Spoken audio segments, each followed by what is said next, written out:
What is up, everybody out there in HeroClix land? This is once again Scott Porter back for day number 4 of our little unboxing series for Marvel HeroClix new set, Deadpool and Wolverine. That's right.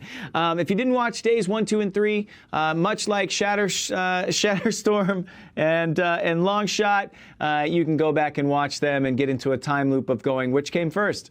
Did day 4 come first or did day 1 come first? Go back and watch. We'll be sitting here for you.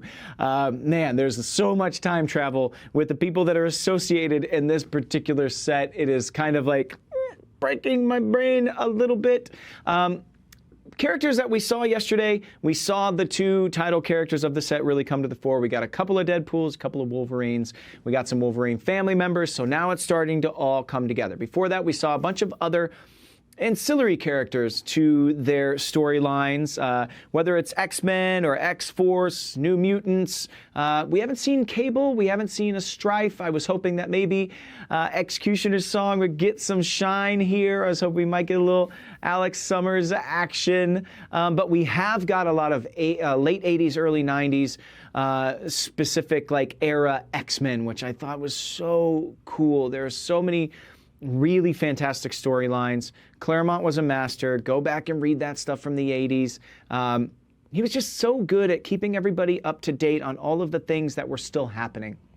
So many storylines being juggled all at the same time, and I just loved it. I know I'm from that era. I'm a little older than most of you, but that for me was a really special time to see a bunch of those characters in this set has been really, really cool. What else are we going to see? I don't know. I'm just along for the ride at this point. Now that we got the Deadpools and the Wolverines, I'm starting to go, okay, now throw anything at me. We've got an Exile sub-theme, like I said, New Mutants, Hot Shots. So I'm ready to fill out some of those teams or maybe get some, curveballs thrown at us.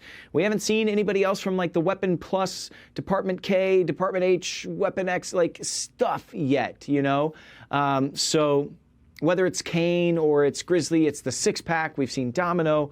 Any of those characters, we haven't seen a lot of those yet. So let's see what we have in store today. Remember, set comes out on June the 26th for purchase. 2 weeks before that, June 12th, is when the pre-releases start. And over a full month before that, you can get your hands on this at the Super Duper Extreme pre-release tournament down in Alabama for our HeroClix for Huntington's event weekend. Go to HeroClixForHuntingtons.com to get all of the event information. Okay, here. Oh! All right. We got a super rare that we already got. But it's a prime. If you remember back on day 1 when we opened Domino, she was a prime. But this Domino, I was thinking, I didn't know if it was going to be like the copycat version of Domino, if it was going to be an earlier version of Domino from like the 6-pack, like the mercenary Domino, or Cable's love interest from early in Domino's career, because the other Domino is Hotshot centric. This one still looks Hotshot centric, but this one is holding the MacGuffin, if you will, from the latest Hotshot series, which is a piece of Celestial's tech that gives you the power of a Celestial. So do we have Celestial-powered Domino here? We will have to wait and see. Next to her, we have Honey Badger herself, otherwise known as Scout. Next to her, we have Mystique. Now, this is looking more like an old school Mystique, but with claws sticking out, which reminds me of a very specific Wolverine story, actually, so that would make a lot of sense. We have another Time Breaker. You notice that's Time Breaker, not Time Broker. And we have a Wolverine here. We've already seen the Wolverine, and we've already seen the Time Breaker. So I'll put them off to the side since they're duplicates. And let's take a little peek, I guess, first at, I don't know, somebody who many people consider a villain for the most part in Mystique. Of course, after we take a look at our little hint card. Hint number 5, you just have to be born lucky, and it talks all about Longshot's die, which we pulled Longshot yesterday, but didn't get the die. So we still got to figure out what's going on with that.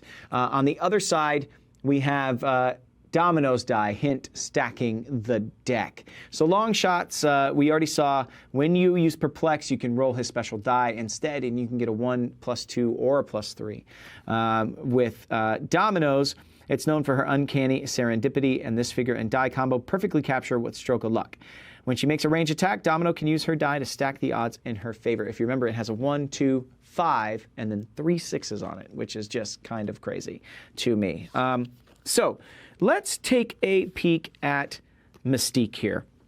This Mystique sculpt is really, really cool. She's got her claws sticking up. Reminds me of a very specific Wolverine and Mystique storyline. Brotherhood of Mutants, Assassin, Martial Artist, and Spy keyword. She's set number 23. Sorry is such an inadequate word. Stealth. Opposing characters within range can't use the X-Men team ability. That's 2 you owe me. Free. This is a special attack power. Choose a character within range and line of fire. Then choose a standard attack or damage power they can use. Mystique can use the chosen power until your next turn. If the chosen character is an opposing character with the X-Men keyword, she may choose a second standard attack or damage power they can use until your next turn. A range of 3, some improved movement through characters, some sidestep, a little bit of perplex, and shape change. On the back, you see Raven Darkholm, Wolverine number 62. That was back in 2008. That was very close to around this Messiah complex kind of time. And back then is when Mystique actually really got into maybe going to find Destiny's Diaries, right? We saw Lady Mastermind earlier, and I think that this is the Mystique from that run. She joined the X-Men for a short amount of time after House of M, after Scarlet Witch uttered the words, "No more mutants." And on the other side of that, only 198 mutants remained. You went from millions and millions of individuals with mutated powers, lose all of their powers, and become just normal. They weren't Homo sapien, but they were still Homo superior, just without their powers, right? No more mutants. They didn't convert to look like normal people if they had blue skin and gills. No, they kept all those things. And a lot of them died because of that. But at the time, Mystique, almost out of necessity, joined up with the X-Men. There was an X-Men team for a little while. But then she very quickly betrayed them and went on the hunt for Destiny's Diaries with Lady Mastermind and a few other people. She reformed a group called the Marauders. A lot of her former Freedom Force team members, if you don't know, Mystique did a wonderful job of getting in good with the American government in the 80s and early 90s. She created a group called Freedom Force. That was a mutant task force that was employed and paid by the U.S. government to keep all those muties in line. And it was her and Blob and Pyro and Avalanche, all of those old Brotherhood of Evil Mutants characters. She impersonated a lot of people to get that power for herself. So she got the band back together, formed the Marauders, went on the search for Destiny's Diaries, which have come into play in a big way in the past couple of years in Marvel. They were very, very important. For people that don't know, Destiny was her partner who was a precog and knew much of what was going to happen in the future of mutant kind. And her diaries are very, very important. But then Hope was born. A baby for the first time in years, was born with a mutant signature, and the race was on to try and find them. In the between time of that, though, after she betrayed the X-Men and went rogue, Cyclops sent Wolverine after her. And there was these interesting couple of issues. I think it's like a 4-issue story arc where you hear, like, for the first time, the true history of Mystique and Wolverine. They met, like, in the 1910s, like in the Old West. They were about to be executed in some small desert town, and they kind of became like a Bonnie and Clyde couple for a little while, Wolverine and Mystique. That's why she's got these claws popped out. And they went on the run for a little while. Eventually boiled down to there being a heist that was going to be pulled, I think in New York or some big city and the East Coast, and they both went to double-cross each other. A lot of people died, and the law blamed Wolverine for it all, but of course it was Mystique's fault, and Wolverine kind of went hunting for her after that. And that is a lot of their rocky relationship over time, why Wolverine has never trusted Mystique. It's one of those things. There's a deep history between two very well-known characters in the Marvel Universe, but unless you read a small arc in somebody's book, over a decade ago, you would never know. So I think that's what this Mystique is speaking to. That's two IOU now. It's twice she tricked Wolverine and got away with it. All right, we've got the Time Breakers, which we've already seen. We've got Wolverine, which we've already seen. I think the next one we're going to look at is not the Prime. We're going to look at Scout. Scout is a really interesting character because X-23 is kind of a clone of Wolverine. Well, Scout is one of 10 clones of X-23. She has champions, New Mutants, X-Men, Assassin, Martial Artist, keywords. She's set number 28. Her name's Gabby, and she has a family bonding trait, which we saw in X-23, and I'm guessing we'll see on Wolverine and Dakin at some point in this set. When a friendly bystander hits...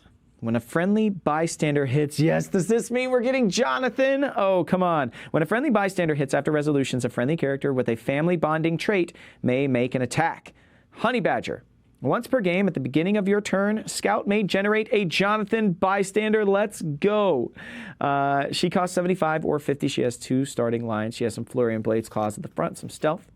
If you turn it over, you see Jonathan himself. Yes, that is an actual Wolverine that she named Jonathan, that was saved from a plant where animals were being experimented on, and Squirrel Girl went in and broke all the animals free, and Squirrel Girl gave Jonathan to Honey Badger, which is so cool, or Scout, as she has become to be known. So Scout, for as messed up as a history as most of the characters in this set have, when you talk about people being experimented on, she was created...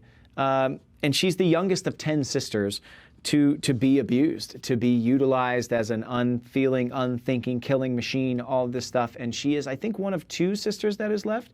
By the time she broke out, there was only 4 of them left. And she's really taken to Laura Kinney, X-23. She's got a really, really dark, really dangerous past. But I think her tie to this set really is not just through Wolverine, but through Deadpool, because against everybody's wishes, she's had a couple of nights out on the town where it's been Deadpool and Scout, and they go and just tear it up, and they do stuff like go find the place where Jonathan was experimented on and completely torch the thing and burn it to the ground.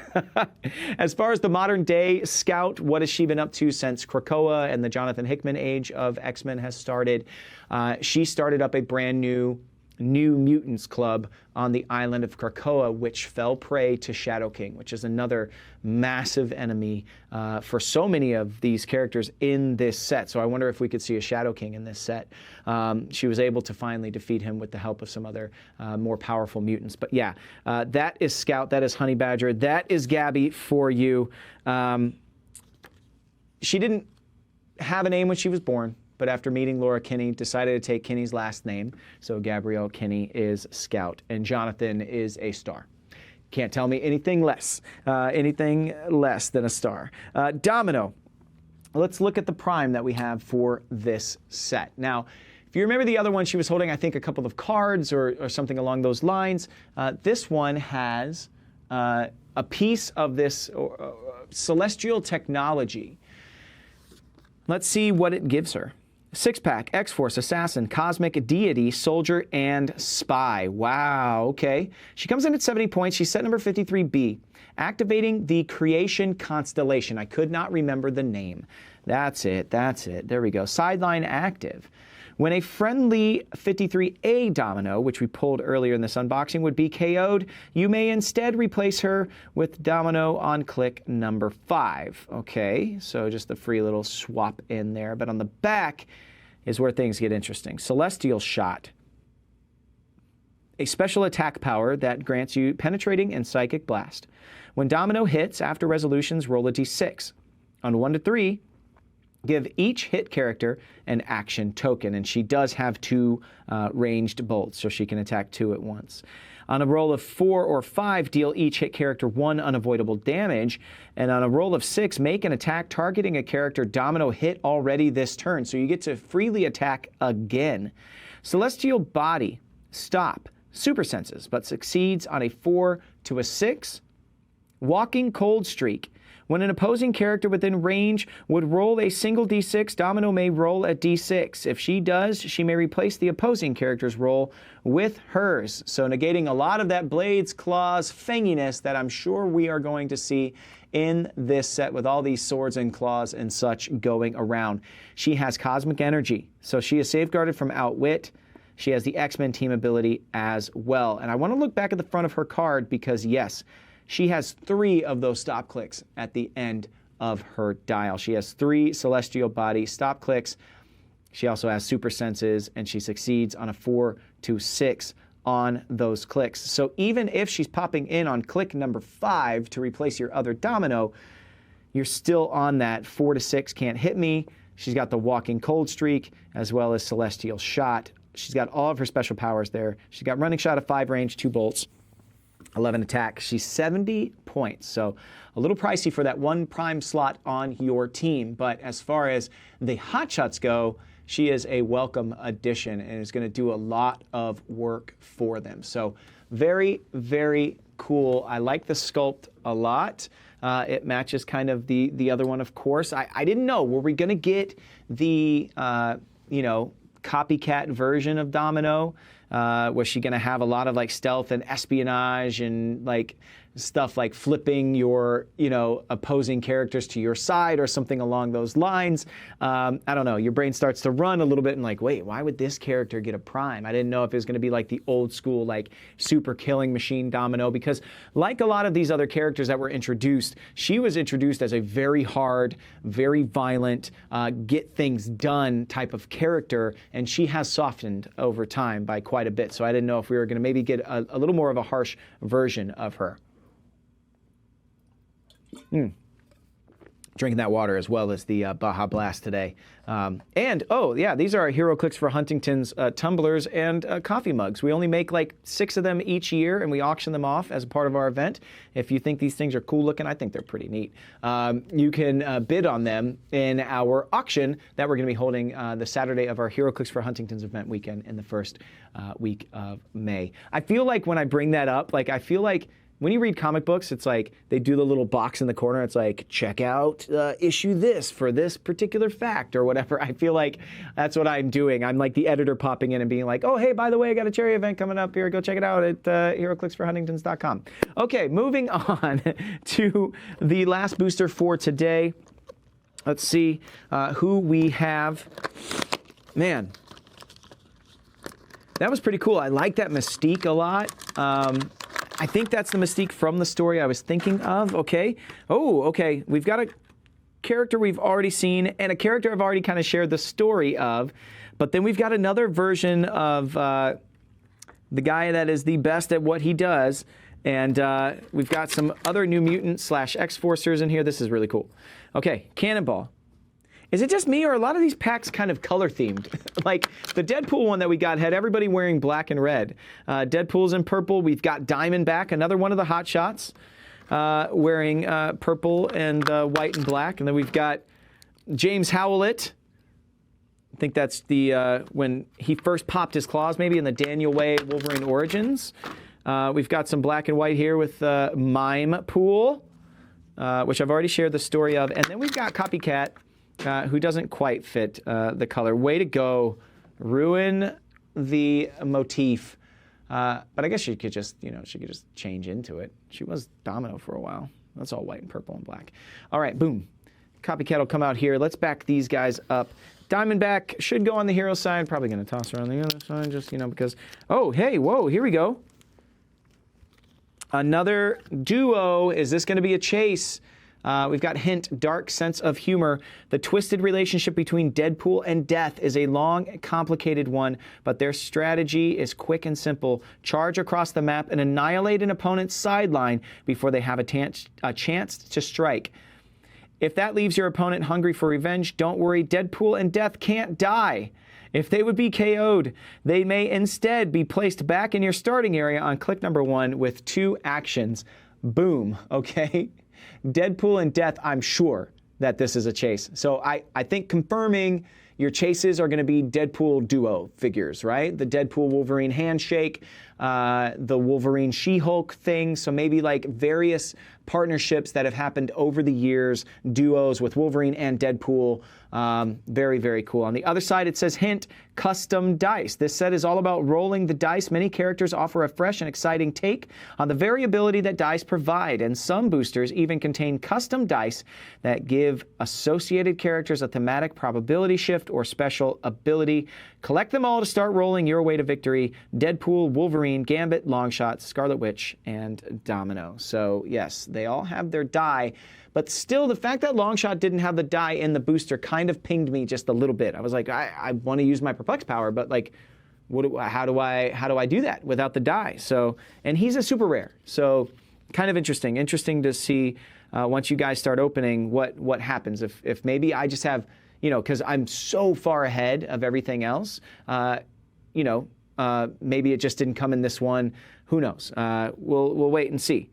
Okay, we've got Mime Pool, James Howlett, Cannonball, and Diamondback. I think I'll start with Diamondback. We'll stick with the whole Hot Shots motif here. Here we go, boom. Diamondback, former Serpent Society member, very good with explosives. She has Shield, Serpent Society, and Assassin keywords. Hot Shots, Demolitions. When Diamondback hits after resolutions, give her a Hot Shots token. Friendly characters with the Hot Shots trait have free. Remove a Hot Shots token from this character. If you do this turn, character can shoot through blocking terrain.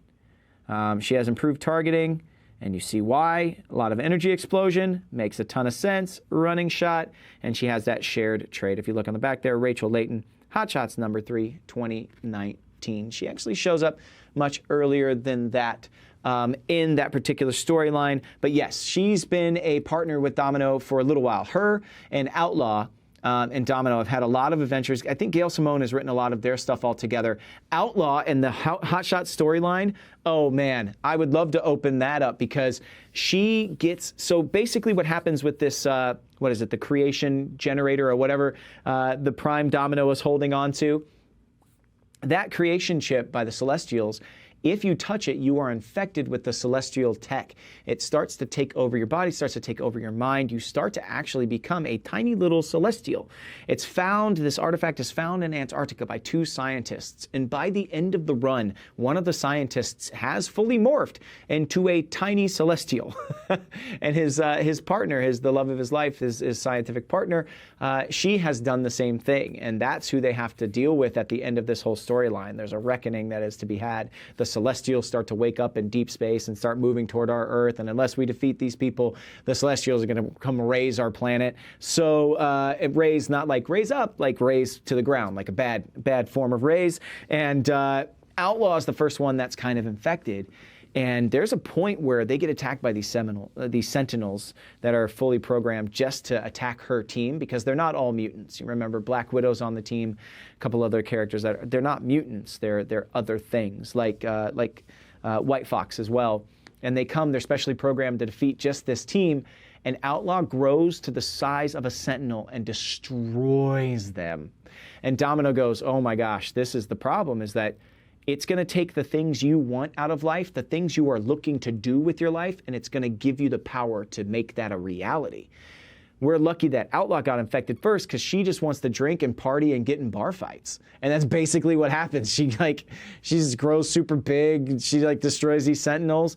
But Domino's like, but for me, who has extreme hatred for anti-mutants, for White Fox, who is trying so hard to continue her family line, for Atlas Bear, who wants to prevent all these different futures, like the things that we would do with this power could actually really change the course of history in a negative way. We can't have this chip. We can't have this creation generator or whatever this thing is. So very, very cool. Diamondback, she just likes to blow stuff up, and that could be really bad for Earth. But very cool to see her in this set. I love that she's a reformed villain. She even talks about her time with the Serpent Society, how they never listened to her because she didn't look enough like a snake. She's like, I didn't really belong. I didn't have a tail. I didn't have a forked tongue. I just wasn't really supposed to be a part of that thing in the beginning. So anyway, moving on. Let's see next. Let's go with Sam Guthrie, man. Let's go with Cannonball. This dude has had a crazy history. Member of a big family, of Guthrie's. His sister Paige becomes Husk in Generation X. And Cannonball went on quite the journey from New Mutants #1 all the way through his time with X-Force into the Avengers on Jonathan Hickman's run. This boy has grown a ton. We've got AIM, Avengers, New Mutants, X-Force, and X-Men keywords. Into the fray is a trait, defend, and Force Blast. Force Blast as free, but only if Cannonball moved at least 1 square this turn. He has X-Men team ability. No special powers on his dial, so yet another character with no special powers on the dial that can be positively affected by my boy Bobby Drake, who grants some bonuses to people who have no special attacks on their dial. This costume is really cool. Let's see, New Mutants #1 is his significant appearance, which makes all the sense in the world. When he joined the New Mutants, it was him, it was Roberto da Costa, it was Danny Moonstar, it was Mirage, it was so many different, let's see, Wolfsbane I think was very early on, but Cannonball was just out of control. He would fly fast, very loud, ram into things, and he was invincible when he was moving, but when he was standing still, he could be hurt for sure. Cable came along and taught him how to mute his blast field, how to use it in localized places too, so he basically kind of became invincible all the time. And then a storyline came along with another character that we could see in this set, Gideon, who became the mentor of Sunspot. Sunspot quit X-Force, left with Gideon. Gideon is an external. That is a mutant who is an immortal. And they knew that there was an external somewhere in X-Force, and they thought it was Roberto da Costa. They thought it was Sunspot. Actually turns out to be Cannonball. You find out when he's killed, but doesn't die. And then he comes back to life, and that starts this kind of storyline that took many, many years to even be completely tied up about the externals. But Gideon is another enigmatic villain that was coming out around that time of X-Force that could be a part of this set. But there you have it, Cannonball. That uniform is his early days X-Force uniform. They had a Shi'ar costume generator, and so Boom Boom and Sunspot and all these members, they made this like hot new costumes. They were all so excited about it, and that happens to be the color that he chose, mauve, which is actually my daughter's favorite color. So you know, props to you, Sam. All right, let's go with Mime Pool next. I already explained the storyline that happens, and Deadpool kills Deadpool. Deadpool kills all Deadpools? Anyway, the formation of the Deadpool Corps. This was one of the people that they had to fight against as they were flying through timelines, trying to defeat Dreadpool. You know, we saw Pandapool on the outside of the box. We saw this guy on the outside of the box. Mimepool has Deadpool Corps, Weapon X, Assassin, and Cosmic. Keywords, and I love it. He just has emojis for color context of his powers. He's got a zipped mouth, a raised hand, and a question mark. It says, once per game, choose an equipment on your sideline and equip it to Mimepool. The next one is high fives and bricks. Barrier. When Mimepool uses it, he may generate a single non-standard terrain marker of 0 points instead of any other terrain markers. The little invisible walls, of course, that Mimes that he's pushing on right now in his sculpt. That is so, so fun. You can see when he comes back around into focus here, boom. There he's hitting you with that little mime wall there, his second power. I love the checkerboard style of his dial as well. It's all black and white. Again, the mind-controlling berets from outer space. You've heard of killer clowns from outer space, but mind-controlling berets, that is something brand new, and that is a reference not everybody's going to get, but, you know, that's what happens when I am 5 hours into filming these. Okay, James Hallett is the last one we're going to take a look at today. And my mind is blown all of a sudden. For somebody that is a fan of Exiles, I can't believe I didn't put this together. Okay, on the outside of the box, we've got these Wolverines here, right? And this one is so iconic because that's after Fatal Attractions. That's after all the adamantium is gone. This is Weapon X, right? This is Patch, but not the normal Patch you see. This is the black-shirted Patch from the Exiles storyline when they fired the Exiles and they decided to make a team completely out of Wolverines. They were like, the Exiles were refusing to kill people, and the Time Breakers, these little bugs, they were like, forget it. We are fired. We're firing you. We're just going to get a bunch of Wolverines together. They'll kill everything. They'll fix everything. The characters on that team were awesome. Patch, who ends up being a traitor, really awful dude. Old Man, or Colonel Logan, from like a future Wolverine timeline. And then James Howlett right here is a part of that team as well. And James Howlett is, here, let me fix him 1 second. He's in a bathrobe. Everybody's always like, is that a dress? Oh, this is so good. Exiles and Past. He is set number 19. Wolverine Squad. Oh my gosh, I can't believe I forgot they had a Wolverine Squad for a couple of issues. When this character rolls a 5 or a 6 on a single D6 roll, after resolutions, you may heal a friendly character with a Wolverine Squad trait. 1 click. Oh, so awesome. It's not a dress, it's a nightshirt. Shape change and perplex. You can see his dial. He's got stealth, he's got blades, he's got combat reflexes, he's got a special power on the back. Exiles number 85. Of course. I just thought because it's a Wolverine set that they were just going to do things from, Daniel Way's Wolverine Origins, stories. Like when you finally figure out who James Howlett is, right? Like he's been called Logan forever. After his memories all come flooding back to him, Wolverine goes on this journey, Wolverine Origins. And it's really well written. Daniel Way stuff is so good. He's also written Deadpool and has done some really, really cool stuff. But this James Howlett is so funny because Wolverine Core is a completely different thing. There's a character named Albert and has a little girl with him, LCD. If you've ever played the game BioShock, it reminds me of like a big daddy and a little sister. If you've never played BioShock, oh my gosh, and you are a gamer, please go play BioShock. The guy that created it has a new game coming out very soon, and it's gonna be awesome.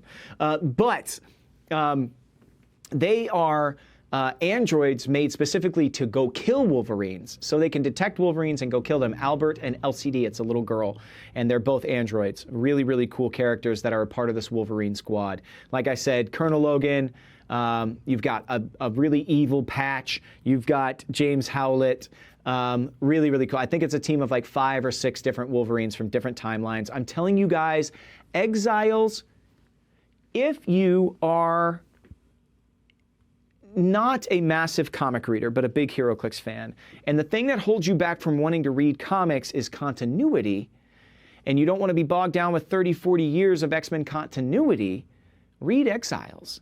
It has so much mutant, X-Men, Brotherhood goodness in it, but you're not beholden to any continuity that you need to know about.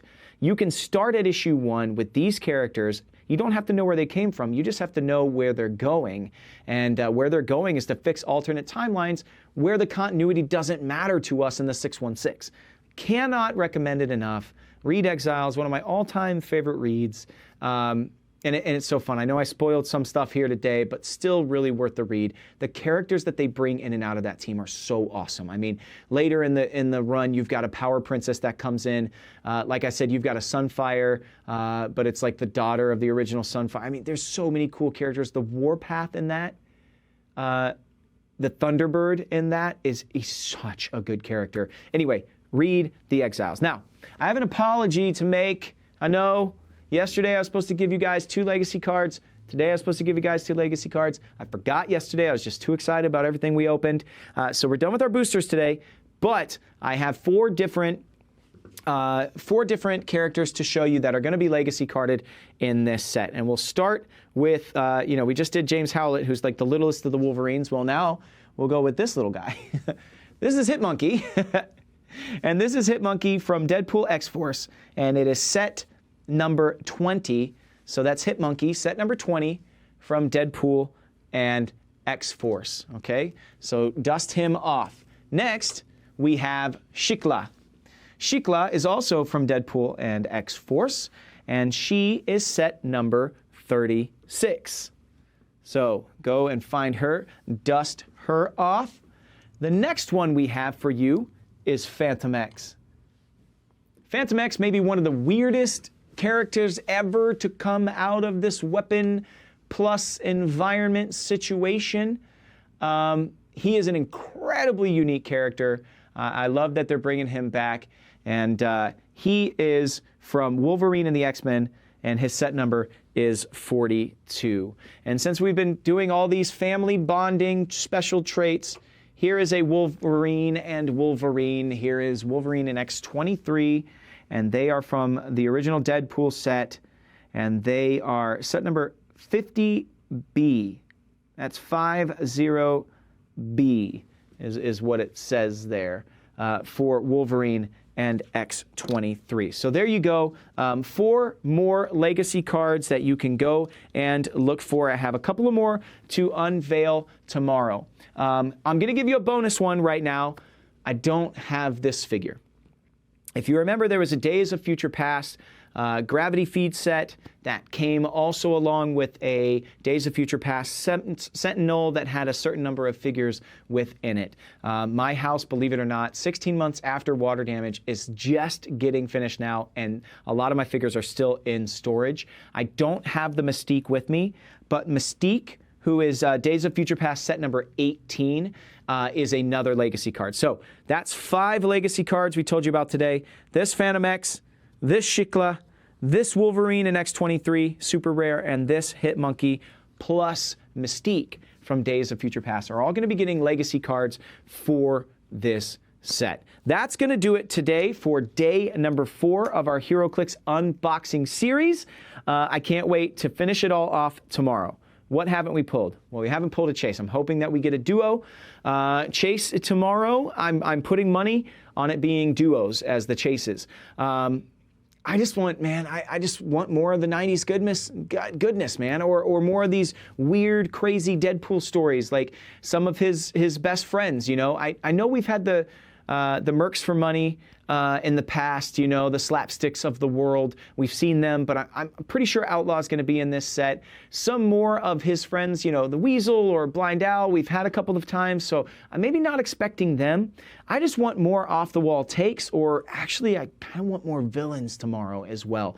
So tune back in tomorrow for day number 5 of this unboxing series. And remember, you can get your hands on this set super duper whooper woolvy early in the beginning of May at our HeroClix for Huntington's event, HeroClixForHuntingtons.com. I've already told you guys about it enough, but like I said, auctions, battle royals, big tournaments, including a Scott Porter vs. the World tournament where we will be playing with Deadpool and Wolverine over a month before the pre-releases even happen, a month and a half before the set actually drops. So if you want to get your hands on it early, come visit us down at Lucky Dice Cafe in Huntsville, Alabama. I will see you guys tomorrow. Thank you so much for joining me today. Thank you to WizKids for sharing this stuff with me. Thank you to HyperRPG for hosting me today. And I will see you tomorrow. But until then, may all your rolls be critical hits. Peace.